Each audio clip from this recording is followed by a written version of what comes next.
పోటీలో పెట్టలేదు. So Congress party కూడా ఏంటంటే ఒక నామమాత్రంగా పోటీ పెట్టింది వాళ్ళకు అనుకూలంగా. ఇంకోటి బీఆర్ఎస్ పార్టీ కూడా ఒక నామమాత్రం క్యాండిడేట్ ఇచ్చారు. ఇన్ని శక్తులన్నీ ఏకమైన మీరు ఒంటరి పోరాటం ఏ రకంగా మీరు అధిగమిస్తారని అనుకుంటున్నారు? మీరు దీని ఒంటరి పోరాటం అంటున్నారు, నేను దీని నిజాలు బయటపడుతున్నాయి అంటున్నాను. అంటే వీళ్ళందరూ ఎప్పుడు దుష్ట చతుష్టయాలే. వీళ్ళు ప్రజలను మోసం చేస్తున్నారు వీళ్ళు ఇంతకాలం. మాకు గొడవలు ఉన్నాయని నేను ఒక్కతిని గట్టిగా వచ్చి నిలబడేసరికి కమలం పువ్వు గుర్తు మీద MBT, Asaduddin Owaisi, AMIM, Congress, BRS ఇన్నాళ్ళు వీళ్ళు చేసిన అక్రమాలు దౌర్జన్యాలు కలిసి మెలిసి లోపల చేశారు. వీళ్ళల్లో ఎప్పుడు గొడవలు లేవు. నేను వచ్చేసరికి వీళ్ళు చచ్చినట్టు ఒక్కటి అవ్వాల్సి వచ్చి ప్రజల ముందు బయటపడాల్సి వచ్చింది. సో ప్రజలకి మనం తెలియజెప్పవలసింది ఏమిటారంటే, అయ్యా ప్రజలు మిమ్మల్ని మూర్ఖులను చేసి వీళ్ళు ఇన్నాళ్ళు ఆడిచ్చారు. వీళ్ళకు ఆస్తులు, ప్రజల ఆస్తులు, ప్రజల బాధలను పంచుకొని డబ్బులు చేసుకోవడానికి లోపల వీళ్ళందరూ ఒక్కటే. మీ పార్టీ తరఫున సుభాష్ చంద్రబోస్ గారు నామినేషన్ ఇప్పుడు అసదుద్దీన్, అక్బరుద్దీన్ ఇద్దరు వేసారా లేదా? మీరు అడిగారా ఎందుకని వాళ్ళని? మరి మాకు పెద్దన్న స్థానంలో ఉన్నాడు ఆయన, సీనియర్. నేను చెప్తున్నాను రాసుకోండి అబ్బా. వేయలేదు కదా, పోటీ చేశారు, మళ్ళీ వేసారు. మీరు ఒక క్రమశిక్షణ గల పార్టీ కదా. కరెక్ట్. ఇప్పుడు ఎందుకు వేస్తామంటే ఏ కారణాల చేతనైనా అనారోగ్యత కానీ మనం చెప్పగలమా? కాలాన్ని ఎవరైనా చెప్పగలరా? ఎవ్వరని చెప్పలేము. మరి ప్లాన్ బి అనేది ఉండాలి. ఏమో నన్ను ఏం చేస్తారో వీళ్ళు, ఎవరికి తెలుసు? ఏఎంఐఎం, ఎంపీటీ, కాంగ్రెస్, బీఆర్ఎస్ కలిసిపోయాక నన్ను ఏమన్నా చేయొచ్చు.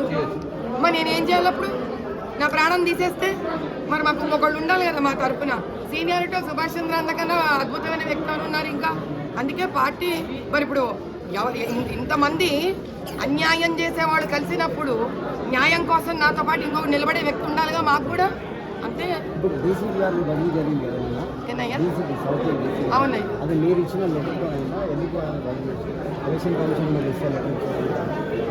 నా పేరు ఉందా ఎలక్షన్ కమిషన్? ఇప్పుడు భాజపా పార్టీలో ఎన్ని ఏళ్ళు మేము శ్రమపడి పోరాడుతూ ఉన్నా జరిగే పోలింగ్ బూత్ లెవెల్ అన్యాయాలు జరుగుతూనే ఉన్నాయి.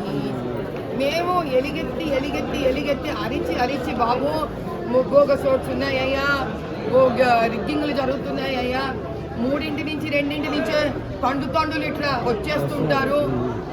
ఆ తర్వాత 400 మంది వచ్చేస్తారు. కూపన్ ఇచ్చేటప్పుడు ఒక్కడు కూడా ఫేస్ రికగ్నిషన్ కార్డు చెక్ చేసుకోరు. టైం అయిపోయిందని చెప్పి తోసేసి అందరితో ఓట్లు ఇస్తున్నారు. మరి ఇన్ని బాధలు ఉన్నప్పుడు ఇప్పుడు 2023 ఎలక్షన్స్ అప్పుడు కూడా మీకు తెలిసే ఉంటుంది, భాజపా నుంచి కంప్లైంట్ లాడ్జ్ చేయాలి. అప్పుడు నేనున్నానా? నేను సామాన్యమైన వ్యక్తిని. సో అలా వాళ్ళు కొన్ని ఎలక్షన్స్లో కనిపెట్టినది మళ్ళీ వాళ్ళు కంప్లైంట్ లాడ్జ్ చేయడం జరిగింది. 6 లక్షల ఓట్ల గురించి మీరు ఈసీఐకి ఇచ్చారు కదా, అదైతే మీరే అంటే వేరే పార్టీ వాళ్ళు కూడా ఇచ్చారు, ఫిరోజ్ ఖాన్ ఇచ్చారు. నేను అది కాకుండా 1,60,000 ఎపిక్ నంబర్ది కూడా ఇచ్చాను. ఎంతవరకు వచ్చింది? అది వాళ్ళు అనడం ఏమిటి అని అంటే, ఏదో మొన్న మీరు కూడా చూసారు కదా, 5.5 లక్షల చిల్లర ఏదో మేము తీసేసాము అని అంటున్నారు. నిన్న 25 మాకు కొత్త కాపీ వచ్చింటుంది. ఇప్పుడు మేము ఆ కాపీని కూర్చొని వెరిఫై చేస్తున్నాము. ఆ కాపీని మేము వెరిఫై చేస్తున్నాము. చేసిన తర్వాత నిజాలు బయటికి వెల్లడించేస్తాను క్లియర్. ఎందుకంటే మేము data voter to voter data చేసిన మనిషిని నేను. నిజంగానే వాళ్ళు ఎంత తీశారు ఎంత తీయలేదో పటాపంచలు చేసి నేను మళ్ళీ చెప్పేస్తాను. అవును, ఇప్పుడు ఒకవేళ తీయలేదు అనుకోండి, ఇప్పుడు మీరు దాన్ని తీయడానికి అయితే పాసిబిలిటీ లేదు. అప్పుడు ఒకటే పని ఏఎస్డీ కింద డిక్లేర్ చేయమని చెప్తామండి. డిలీట్ చేయలేరు. ఏఎస్డీ కింద డిక్లేర్ చేయండి. డిక్లేర్ చేసి ఆ ఏఎస్డీ ఏదైతే డీటెయిల్స్ ఉంటాయో పోలింగ్ బూత్ ప్రిసైడింగ్ ఆఫీసర్కి, మా ఏజెంట్లకి, బయట నిలబడ్డ సెక్యూరిటీ ఎవరైతే పోలీసా సిఆర్పీ ఎవరు ఉంటారో వాళ్ళకి, మాకు క్యాండిడేట్కి మాకు కాపీలు ఇవ్వండి. మీ పార్టీ ఏకైక ఎమ్మెల్యే గారు ప్రచారంలో మీతో పాటు ఉండడం లేదు. ఇంక ఇక్కడ సమన్వయకర్తగా మీ పార్టీ నియమించిన వాళ్ళు కూడా రావట్లేదు. ఎందుకు రావట్లేదు? నా పక్కన ఇంత పెద్ద మనిషి కూర్చుంటే ఎందుకు మా పాలన ఉండే కదా ఇక్కడ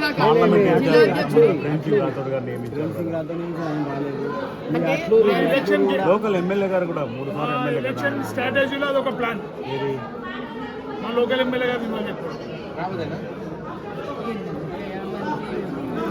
కృష్ణ ఎందుకు సార్? నా వర్షం అది కాదు, నా వర్షం ఒకటే. పెద్దవాళ్ళు ఎవరెవరిని ఎక్కడెక్కడ నియమిస్తే ఇప్పుడు నేను జూనియర్ని అవునా కాదా? అవునండి.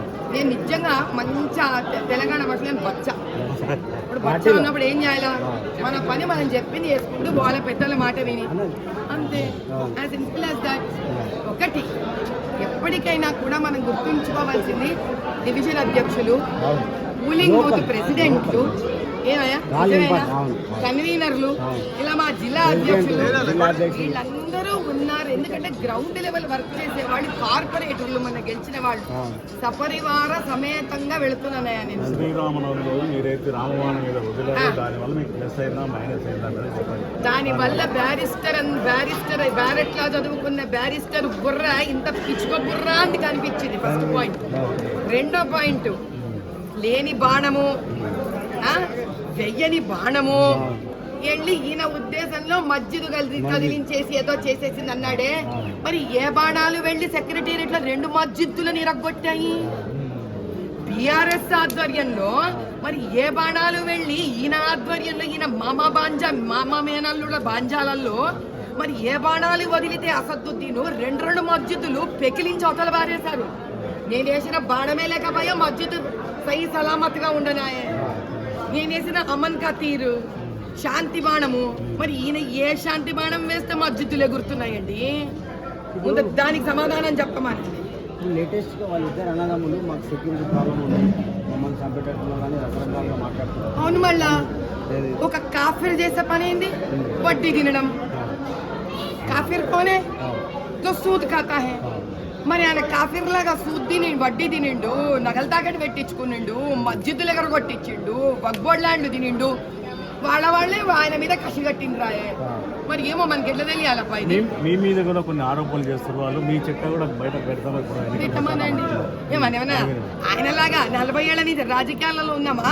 ఎవడన్నా ఆస్తులు తిన్నామా? మోసం దబ్బుతోటి అంబానీ బిల్డింగ్లు కట్టినామా? ఈయనలాగా ఏం తీస్తాడో తీయమనండి.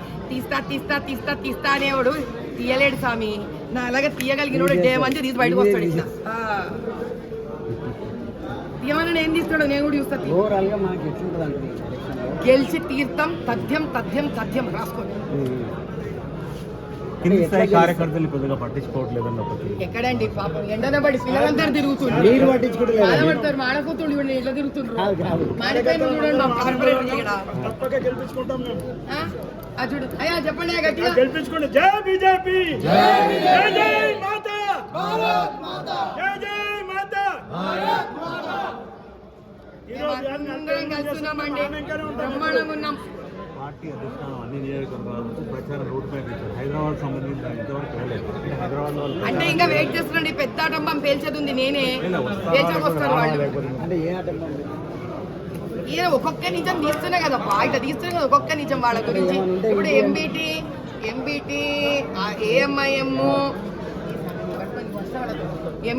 ఏఎంఐఎం బీఆర్ఎస్, దాని తర్వాత కాంగ్రెస్ మన దెబ్బతోటి నిన్న కలిసిపోయినారు కానీ అందరూ నిన్న మొన్నలు. అదొక చతుష్ట కూటం బయటకు వచ్చేసిందా? దానివల్ల మీకు లాభం నష్టం కలవడం వల్ల నాకు ఎవ్వడి వల్ల నష్టాలు లేవండి జీవితంలో. నేను చేసే న్యాయం ధర్మం నేను వెళ్ళిపోతూనే ఉంటాను, ఎండైనా వానైనా. కానీ ప్రజలకు తెలియవలసిన లాభం ఏమిటి అంటే, ఈ విధంగా వాళ్ళు లోపల ప్రజలను వీడి పేరు చెప్పి వాడి మీద ద్వేషం ఉందని వీడిప్పుడు ప్రజలు ఏం చేస్తారండి పాపం? ఎంఐఎం మీద గొడవ ఉంటే ఎంబీటీ జరుగుతారు, ఎంబీటీ వాడితో గొడవ ఉంటే ఎంఐఎం పోతారు. లోపల వీళ్ళిద్దరు కాంప్రమైజ్ లేగి ఇట్లా చేస్తుండ్రు అనే నిజం ఎట్లా తెలియాలా? ఇప్పుడు తెలుస్తుంది ప్రజలకు. కాంగ్రెస్ తొత్తు వీళ్ళతో కలిసింది, బీఆర్ఎస్ ఎట్లాగో తొత్తులే కలిసింది. ఇప్పుడు నలుగురు అంటే ఈ హైదరాబాద్ లోక్సభ పార్లమెంటుని నలుగురు రాబందులు తింటున్నారు ఇంతకాలం.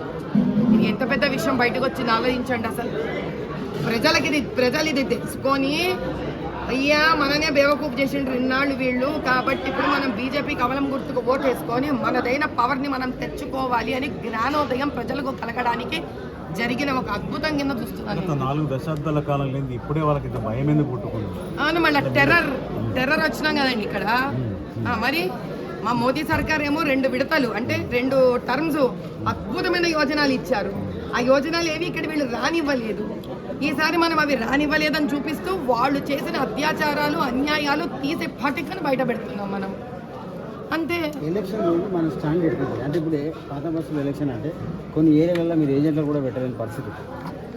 ఎగ్జాంపుల్ చెప్తాను Correct. కొన్ని ఏరియాలలో ఉంది అవునండి, అది భయపెట్టి దాన్ని ఏ రకంగా ప్రాణభయం ఎదుర్కో- ఇప్పిస్తే అది ఏ రకంగా ఎదుర్కొంటారు ఈసారి ప్రాణభయం గీణభయం ఎవడన్నా ఇస్తే ఊరుకుంటున్నాం అనుకుంటున్నారా? నేను మొత్తం ఆ రోజంతా పొద్దు నుంచి సాయంత్రం మేము అందరం కలిసి రకరకాల కొన్ని బండ్లు వేసుకొని పెట్రోలింగ్ తిరుగుతూనే ఉంటాం.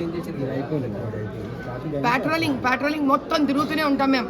మా ఏజెంట్లు ఎక్కడ ఈసారి 1944 ప్రతి బూతులో పెడుతున్నాం మేము ఏజెంట్. ఓల్డ్ 44 బూతులు. సిటీలో మొత్తం వాళ్ళ ప్రాబ్లం ఉంటుంది ఆ ప్రాంతంలో మీరు వాళ్ళ ప్రాబల్యం అని ఇప్పటిదాకా చెప్పుకున్నారండి. ఇప్పుడు ఏడ వాళ్ళ ప్రాబల్యం చెప్పండి, రేపు తిరిగి చూపిస్తే నేను ఆ ఏరియా చెప్పండి, కేదుగాలు తిరగమంటారు చెప్పండి.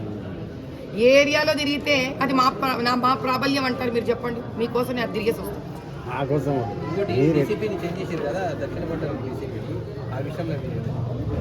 స్త్రీనేశారు, మనం స్త్రీ శక్తి నిలబడుతుంది, నారీ శక్తి జిందాబాద్.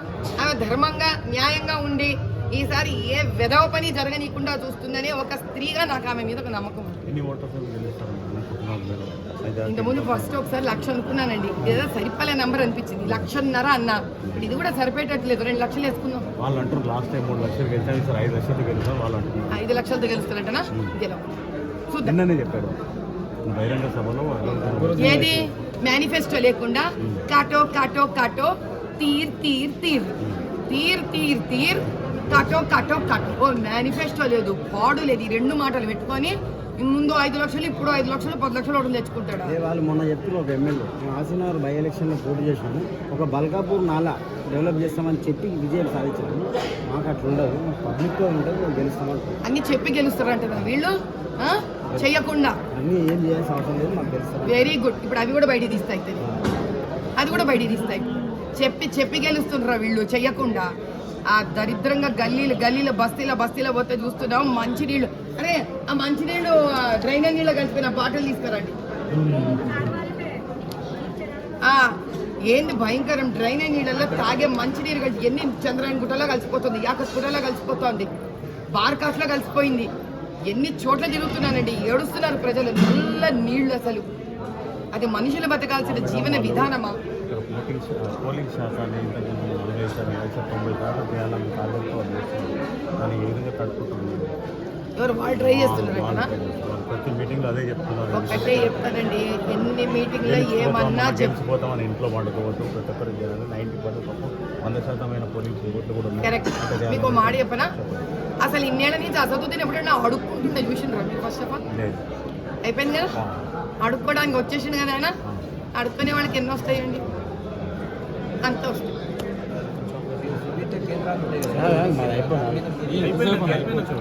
మేము గట్టిగా ఇన్ఫర్మేషన్ ఇస్తున్నాము. ఏమని? అయ్యా ఈ పోలింగ్ బూత్లు sensitive, critical, vulnerable polling booths ఇవి. We are working very strongly on that. ఈసారి గనక పోలీసులు ఎవరైనా కానీ పోలీసులు కాంప్రమైజ్ అయితే మాత్రం ఇది జాతీయ స్థాయిలో నేషనల్ లెవెల్లో తీసుకొని దీన్ని చాలా గొడవలు చేయడం జరుగుతుంది. ఫర్ ఎవర్ ఏఎంఐఎంని పార్టీని బ్యాన్ చేసే పరిస్థితి వరకు తీసుకెళ్తాను నేను మాత్రం. బురకాలలో చిన్నపిల్లల్ని కాక మగవాళ్ళని కనుక పెట్టి బురకాలలో ఫేస్ ఐడెంటిటీ మేము చేస్తామంటే మమ్మల్ని చేయనీయకుండా హింస పెట్టిన మా కార్యకర్తల మీద ఒక్క గీత పడినా, అన్యాయమైన కేసులు వేస్తామని బెదిరించిన పోలీసులు ఈసారి ఊరుకోనేది లేదు. ఫర్ ఎవర్ బ్లాక్ లిస్ట్ అయ్యేంత లెవెల్లో ఒక్క మోసం జరిగినా తీసుకొని వెళ్తాం, ఊరుకో. మన 12ంటికి 3ంటికి 2ంటికి తలుపులు మూసేసుకొని రిగ్గింగులు చేసిన ఈవీఎం బోర్డ్స్ని చేసినా కూడా, మిస్యూజ్ చేసినా కూడా ఈసారి ఊరుకునేది లేదు. ఖచ్చితంగా ఊరుకునేది లేదు. ఎంతకంటే అంతకు సయ్యని రెడీగా ఉన్నాం ఈసారి. देख लेंगे, हम भी देख लेंगे आज अब की बार क्या होता, हम भी देखेंगे. Okay madam, thank you.